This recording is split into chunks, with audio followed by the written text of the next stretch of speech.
La legge sulle province non sa da fare, naufragato infatti miseramente uno dei punti cardine del programma del governo regionale retto da Renato Schifani, un dato che evidenzia il malumore e le precarie condizioni di una maggioranza che con i 13 franchi tiratori che hanno votato contro mostra la sua debolezza. È stato bocciato all'Ars con voto segreto il disegno di legge per il ripristino delle province, una votazione chiusasi con 25 voti favorevoli e 40 contrari, e per il segretario nazionale della Democrazia Cristiana Totò Cuffaro è stato anteposto l'interesse proprio a quello della comunità. Giorgio Assenza, capogruppo all'Ars di Fratelli d'Italia, si dice rammaricato per la bocciatura.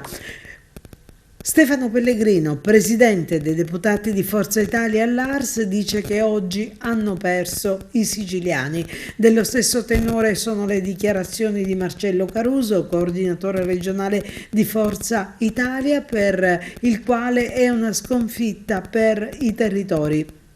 E poi Marianna Caronia, capogruppo della Lega all'Ars, che dice che l'impasse va superata e la riforma deve ripartire velocemente, mentre il leader di Sud Chiama Nord, Catelo De Luca, chiede che Schifani adesso si dimetta. Il deputato regionale e coordinatore del Movimento 5 Stelle Nuccio Di Paola sostiene che il presidente deve adesso trarre le dovute considerazioni, la maggioranza di destra non esiste più. Michele Catanzaro, capogruppo del PD all'Ars, afferma che il centrodestra si sgretola nuovamente.